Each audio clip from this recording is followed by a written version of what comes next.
Dokter sebagai narasumber.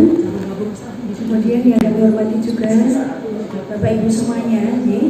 Saya seperti Bu Kiki ya, jadi hanya menyampaikan praktek baik yang selama ini kita lakukan. Dan untuk pembelajaran kami itu eksak, jadi saya menampung fisika. Ya, jadi mungkin dengan mapel eksak seperti ini mungkin bisa ditiru oleh teman-teman guru semuanya, yaitu kita menggunakan pembelajaran diferensiasi dengan model CTL, Contextual Teaching Learning. Itu yang kita gunakan selama ini. Nah, kemudian beberapa yang bisa kita tularkan di sini adalah beberapa pendekatan yang sudah kita lakukan. Di antaranya ada 5 pendekatan Ibu yang selama ini sudah kita cobakan ke siswa. Dan ini pun kita lakukan bagaimana agar semua potensi siswa itu bisa tergali dengan baik dengan menggunakan 5 pendekatan ini. Di antara yang pertama adalah dengan problem based learning, jadi berbasis masalah. Ini kita gali melalui beberapa hal di materi kita, di mana anak-anak itu bisa kita berikan permasalahan. Di antaranya pada pembelajaran kami tentang ini Ibu, di sini kan kita mempunyai materi tentang pemanasan global. Kita berikan 2 opsi. Kita gunakan 2 opsi ini, kita sharekan kepada siswa melalui link yang sudah kita berikan. Kemudian anak-anak itu memilih menggunakan 2 media yang sudah kita siapkan. Jadi memang begini Bu, saya curhat aja ya Bu ya, dengan pembelajaran diferensiasi ini seorang guru harus benar-benar siap menyiapkan media yang ada, instrumen yang ada. Ini yang benar-benar sulit bagi seorang guru. Di awal seperti ini kita harus bisa membuat itu Bu, terutama yang materi kami tentang fisika. Nah, jadi untuk problem based learning ini kita kemarin sudah menyiapkan 2 praktek Ibu, yaitu terarium dan konsep pencairan es di kutub. Ada 2 alat di situ yang kita sampaikan ke anak dan anak tinggal memilih. Diferensiasi di situ kalau untuk materi kami di fisika selama ini yang kita lakukan.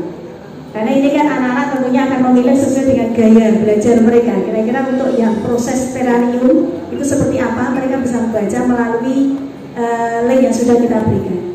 Nah, seperti itu. Kemudian nanti ada percontohan videonya Ibu. Jadi bagaimana anak-anak itu melakukan dengan praktek terarium ataupun dengan konsep pencairan es di kutub. Tetapi tidak semuanya bisa kita sampaikan di sini videonya Ibu, karena videonya sebenarnya banyak juga nih. Ada 420 video Bu. Nanti berapa hari kita akan video itu? Iya Pak Anu deh. Oh ya, nanti di sampling deh. Kemudian pernah juga kita menggunakan pendekatan authentic interaction Ibu. Ada alat yang kita siapkan, ada 3. Nah, jadi setiap kali kita melakukan pembelajaran itu kita harus menyiapkan media itu. Media itu benar-benar media yang kontekstual, jadi benar-benar berkaitan dengan kehidupan sehari-hari dari siswa. Ini saya lihat itu anak-anak sangat well-being, sangat senang. Karena pembelajaran yang kita lakukan ini kan harus bisa menyenangkan siswa, yang bisa menarik bagi siswa, anak merasa nyaman di situ seperti. Nah, ini beberapa media yang kita berikan ini, kita sharekan lagi seperti itu tadi Bu. Jadi menggunakan link, anak-anak kemudian memilih dan bisa melakukan kegiatan-kegiatan ini sesuai dengan yang dia pilih di situ. Nah, pada saat mereka sudah memilih daripada kelompok-kelompoknya, mereka akan beraksi. Nah, peralatannya dari mana? Tentunya Bapak Ibu mesti bertanya. Ini adalah media yang sangat murah meriah Ibu. Seperti contohnya pembuatan ini dengan minyak goreng jelantah. Di rumah ini anak-anak minyak jelantah banyak sekali dan sulit untuk kira-kira membuatnya di mana ya. Nah, seperti itu. Nah, ini kita gunakan ini untuk membuat lilin. Anak-anak sangat senang sekali Ibu. Jadi rumah jadi bersih ya kan, malah tetangganya diminta untuk jelantahnya itu sehingga tidak ada lagi sampah-sampah yang tentunya sulit untuk membuang bahan-bahan kimia ini. Nah, ini termasuk juga dengan sisa sayur dan buah. Ini juga termasuk sesuatu yang luar biasa yang sulit untuk dibuang ya, nanti akan membusuk dan kadang kalau untuk pupuk juga bisa. Tetapi saat ini karena kita pembelajarannya itu dengan pembelajaran yang istilahnya fenomena alam pembuatan baterai, nah maka kita gunakan untuk pembelajaran dengan biobaterai seperti itu.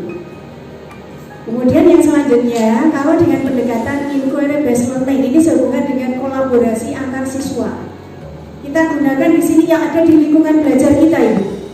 Sekolah kita itu sudah mempunyai yaitu penangkal petir dan juga sudah mempunyai sel surya. Kita manfaatkan itu.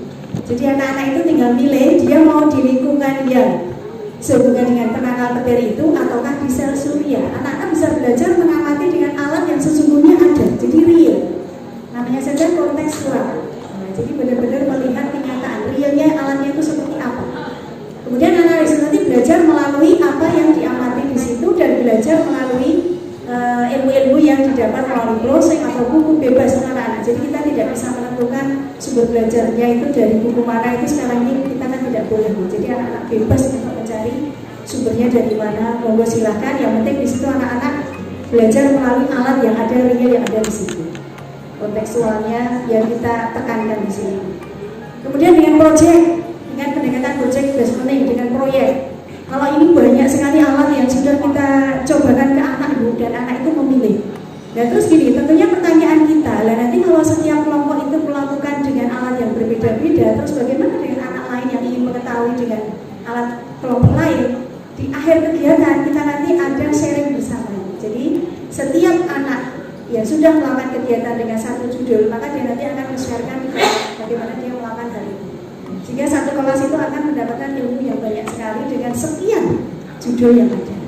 Tapi di awal sudah diferensiasi terlebih dahulu, sudah berbagai macam seperti ini dulu dengan kelompok kecil-kecil gitu dan semuanya melakukan hal yang berbeda-beda tapi tujuannya sama. Ini yang biasa kita lakukan adalah diferensiasi prosesnya ini. Pernah kita juga mengenai diferensiasi konten. Jadi kita bagi antara pengukuran tunggal dan pengukuran berulang juga pernah, tapi tidak kita sampaikan di sini. Ini kan yang kita bahas adalah tentang kontekstual. Jadi benar-benar alat yang ada di situ yang sudah kita tampilkan kepada anak-anak dan tentunya ini benar-benar luar biasa dari seorang guru untuk bisa membuat alat-alat sederhana yang bisa kita gunakan untuk pembelajaran. Ini berbagai macam alat untuk proyek daripada anak selama ini yang sudah dibuat. Kemudian work based learning. Ini juga kita pernah kita lakukan ibu, tetapi ini tidak sering kita lakukan. Kenapa? Karena ini berhubungan dengan lingkungan di luar sekolah, aset luar. Tadi aset dalam sudah kita fungsikan, alat sederhana media yang dibuat sendiri sudah. Nah yang di luar juga kita optimalkan, yaitu di sekitar sekolah ini ada kampung sangkar burung, kampung sangkar burung sama kampung sayuran. Nah ini luar biasa. Saya juga pertama kali ke sana, wah ya Allah ternyata di sini ada sesuatu yang bisa untuk pembelajaran wirausaha, wirausaha ya. Sama pembelajaran fisikanya juga ada lah. Kalau membuat sangkar burung kalau ukurannya tidak pas, juga ukuran itu, ya kan? Nah, seperti itu. Kemudian kampung sayuran ini hubungannya dengan ilmu fisika tentang fenomena alam, pemanasan global. Jadi ini bisa kita ambil. Dan anak-anak ini tidak semuanya harus berada di kedua kampung ini juga pilihan lagi, diferensiasi lagi. Dan pilihan itu bisa kita sampaikan di awal sebelum pembelajaran kita mulai melalui WA dan link yang kita sampaikan seperti itu. Sudah. Nah ini saya berikan contoh-contoh bagaimana kita pernah melakukan hal ini. Salah satu bukti aja yang nanti kacamata saya berjalan tapi tidak menelan-menelan pilih yang mana ya? 420 pilih yang mana? Salah satu Bu. Salah satu aja ya. Ini misalkan.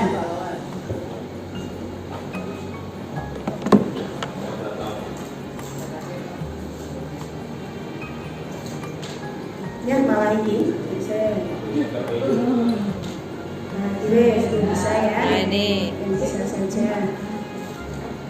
Waduh suaranya nggak masuk ya Pak ya. Belum disiapkan Pak Wawan.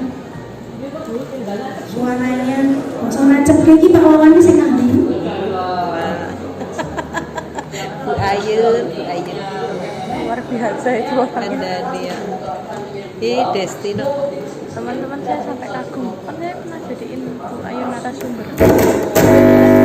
Ya sih. Oh. Kita kasih solusi. Angga Fauzan, waduh Bianca nih menggugah hati ketika gua lihat di hitam putih Trans 7 3 tahun lalu. Ternyata gua ini adalah yang sudah semua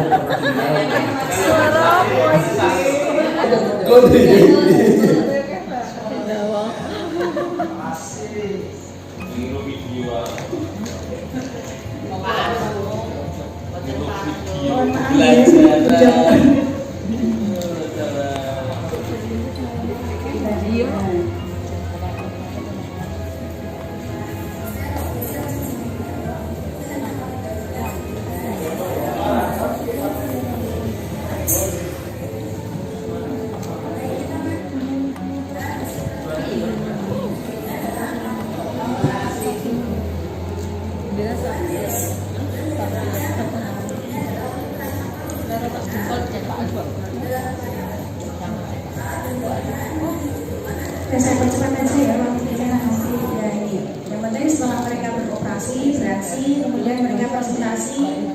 Ini adalah salah satu botol. Nanti kalau lebih lanjut bisa melihat di channel YouTube saya. Iya, Kaisa. Oke,